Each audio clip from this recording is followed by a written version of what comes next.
What is up, guys? This is David from Bronx Banter, and let's go. Let's go.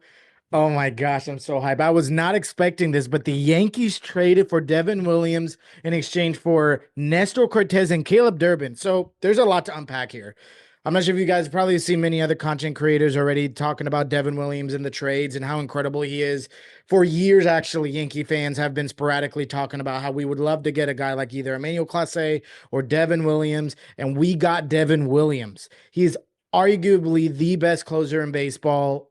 Some may say he is, some may say he's a top two, top three, whatever you guys think. We all know undoubtedly, unanimously, he is one of the best and such an incredible closer in baseball. He did have a little hiccup in the postseason last year, but honestly, that should not be any indication of who he is as a pitcher, because what most of his tenure, and I would say 99% of his MLB career, shows that he is an incredible pitcher. Incredible change breaking ball that breaks all kinds of ways. Some people call it a changeup, some people call it a screwball. It's just an incredible pitch. That's all that matters. Um, and it's one of a kind. It's incredible. And I mean, I could just talk all day about how excited I am to get Devin Williams, and how amazing of a pitcher he is. We all know over the years how good he's been. Over the last 3 seasons, he's had a consistent, actually, his whole career, actually, he's had an ERA average of 1.8, so under 2 ERA for his whole entire career as a pitcher, even with him trying to figure it out in the major leagues in his first season in 2019. He also, I believe, in the last 5 seasons, I think, he's ranked number one for all relievers, not just closers, not just long relief pitchers, all relievers in baseball in hits per nine. So he doesn't give up much hits, if any. He's amazing. He's great. He's A lot of people complained about Clay Holmes and giving up hits, and we got the exact opposite of that. We got a lockdown closer that doesn't really choke much, if at all, other than again that one time this year, unfortunately, where the Mets went on a magical run. But outside of that, he's a lockdown closer, doesn't give up many hits. And I mean, there's not much else to say about Devin Williams other than how incredible of a pitcher he is. And really, what I wanted to talk about in this video is one, what we had to give up, and two, because of what we had to give up, what is next for the Yankees? What does this mean for the roster construction? What is next for upcoming moves? Because we gave up Caleb Durbin, which is a infielder, I believe predominantly second base, but even has been learning a little bit of outfield, I think within last year. And Nestor Cortez, which we all are familiar with Nestor Cortez. And first off, I want to say thank you, Nestor Cortez, for his time here. He was incredible. Even in some of the more recent hiccups he had in the World Series, I don't even put that on him. Um, uh, that was a tough situation to be in, and everyone understands that. So he overall, his tenure with the Yankees has been an incredible one. He rejuvenated his career, which I'm so happy for him, and I hope he has continues to have an incredible career in Milwaukee, as long as it's not against us. And Man, he truly will be missed. Just as I believe, just as I um, know that I'll miss Glaber and I'll miss Rizzo, but it's what we had to do to make our team better. And we desperately needed a closer for years on end now. And we made a trade out of depth. Even Caleb Durbin, middle infield. We have depth in middle infield in our farm system. And we traded Durbin, which was expected to be our everyday second baseman, with us, with the Yankees coming out and saying they're not going to make offers to Glaber. And and with Cashman and Boone vocally expressing how excited they were on how he can contribute to the team this year, or this upcoming year. And uh, he's off the team. So, I mean, he contributed in a way where we got an incredible closer, but not in the way that we all expected or anticipated. And so, what does that mean for second base? I mean, we have Jazz Chisholm. So the question is, do the Yankees go out and get a true third baseman and put Chisholm in second? Do we believe that they're going to keep Chisholm at third, which I'm okay with, and then we go get a second baseman, or we maybe bring up a second baseman? There's a bunch of different ways we could go about this. Now, Nestor being not being a part of the team, though he is a great, incredible pitcher, we traded from depth where we still have a plethora of starting pitchers. So, if anything, that his him being off the team in a way kind of solves the starting five a little bit more. It becomes a little bit more concrete, and we still can trade from that depth. I know some people have been saying they want to trade Marcus Stroman. Part of that is to release some of that contract, but I don't know how fortunate the Yankees will be able to be able to do so. Um, and Marcus Stroman, is proud to be a Yankee. So would suck to see him go, but it's probably again what's best for the team.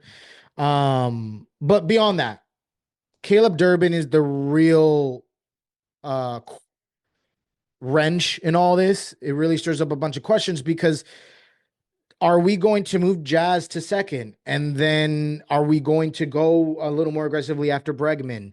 Are we not going to go after Bregman and leave Jazz at third and then call up someone like Peraza or make a trade where the Yankees have shown interest in not only Cody Bellinger, but also Nico Horner, which is also with the Cubs. So they could do a big trade there. There's a bunch of different ways we could go about it. There's also I just got to throw it out there. There's DJ that still is on the roster, which I love DJ and the time that he's had with us, but it's time for him to hang it up. Don't know if he will. Don't know what the Yankees are going to do with him. They haven't brought him up much in roster construction conversations. So I don't think he's much in the plans for that. And I also got to bring up Cabrera, though I like him more as a versatility kind of guy. He can easily figure it out and play second base or third base and switch off with Jazz. Again, I don't love those options, but those are options that can be a reality. I do know that if the Yankees were to have made a trade like this, um, where to me came out of nowhere, and for most of us, I would say came out of nowhere. They did it knowing what the next steps would look like. They wouldn't have just traded Kayla Durbin and just thought their everyday second baseman coming into 2025 and just be like, okay, we'll figure it out. No, they must have done this trade knowing that they're going to get either a second baseman or a third baseman from the free agent market or through trade. And I know we said that in past reports that Glaber is that the Yankees came out and said that they don't plan on signing Glaber, but this was before the Yankees missed out on Soto. This was before we traded for Devin Williams and got rid of Caleb Durbin. This was before we signed Max Fried, where we now have much more pitching depth, which we traded from and we can continue to trade from. So and with our need even more so for second base and infield, do the Yankees backtrack and maybe go for someone like Glaber? I don't think so. Just because the Yankees have expressed how much they want to improve their defense, and I'm supporting them in it. We desperately do need to improve our defense. And what good is it to have incredible pitching, which I believe we have right now, especially with the addition of Devin Williams as our closer? What good is it to have incredible pitching if we don't have defense to back it up? And I think that showed itself. Excuse me. That showed itself in really the whole season, and it really was exploited in the World Series. And I don't want to pick at any healing wounds right now, but that's just the truth. So I do agree with the approach of we do have a solid offense, especially if we go out and make a couple of more moves. And then if we could support that with lockdown pitching and which it seems like we're building and we're almost there. I feel like we still need another bullpen arm and then lockdown defense, which we are trying to build. I'm okay with that approach. I think that's also speaks to them bringing back Trent Grisham, um, and uh, and going after guys like Kyle Tucker. That though they're very good offensively, he's a Gold Glove winner. Alex Bregman, solid offensively, Gold Glove winner.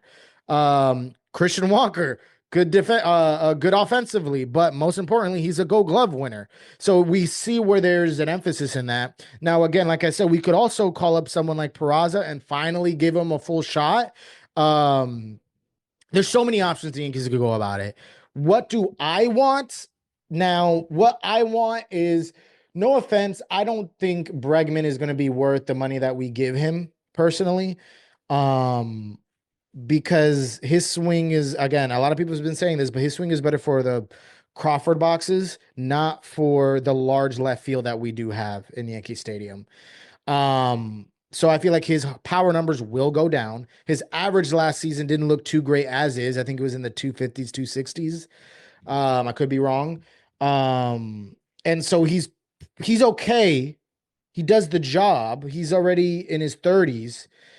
And we're really signing him for his defense, but I don't know if we want to sign him for what he's going to ask for. That's really what it is. I'm not saying he's a bad option. I just think for what he's going to ask for, I would rather give that money, and most likely we would have to give a little bit less, especially committed money, to someone like Christian Walker, which we could probably get a 2-year deal out of.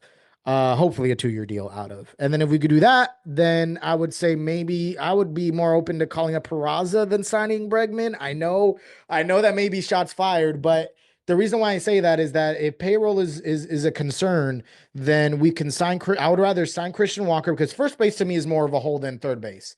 Because third base, again, we have someone like Peraza that can play, I believe, Gold Glove level defense, which is something that we're trying to fill in. He could play Gold Glove level defense, either him or Jazz at second or third, interchangeably. Maybe not Jazz at Gold Glove level, but good defense. And and we don't have a first baseman, so we need to fill in a first baseman. So to me, that's my first priority, is get someone like Christian Walker to a 2-year deal. He can slug it a bit, and most importantly, he could play Gold Glove defense. I feel like Gold Glove is the. I need a Gold Glove counter on this video of how many times I've said that, but and then again, we'll give someone like Peraza a chance. Now, what I would ideally love in a magical world of fantasy, I would love for us, but I also think it's realistic. If we get a huge trade-off with the Cubs, we could again acquire Nico Horner for second, acquire Cody Bellinger for outfield slash first base. And right there solves all of our issues. It gives us a leadoff hitter, gives us two solid hitters, two good defenders, filling in infield and first base, and even a little bit of outfield. Again, we give Jason Dominguez a shot out there. Um, and uh, and yeah, I think that's your best option. I know also you could go out and get someone like Kyle Tucker, which I'm just as excited for. Um, but there's just so many options that have just opened up because we got rid of Caleb Durbin. And I think something crazy is about to happen in the next 24 to 48 hours. So buckle up. Let me know what you guys think is going to happen. But right now, I'm super excited for where our bullpen is. I think we need to go out and get Tim Hill again. I don't know why we haven't done that. Maybe there's a strategy behind it. I know there may not be a high demand for him. So as long as we don't let him go, we have to get Tim Hill. I'm open to Canely. I know he's older, but he had a solid season for the most part. But yeah, we just need good depth in our bullpen. We got some good core in our bullpen. Now we need good depth, making sure that they're healthy. I know we got Loizaga, but health is his concern. So, so yeah, I mean, there's just so many ways the Yankees could go about this offseason. But right now, it's looking to be a really, really good one. The Yankees cannot stop. We got Max Fried. We got an incredible starting rotation. Now we got a great, incredible foundation for a bullpen. Let's get one or two more arms. And then yeah, let's fill in those holes on the infield. Let me know what you guys think down in the comments below.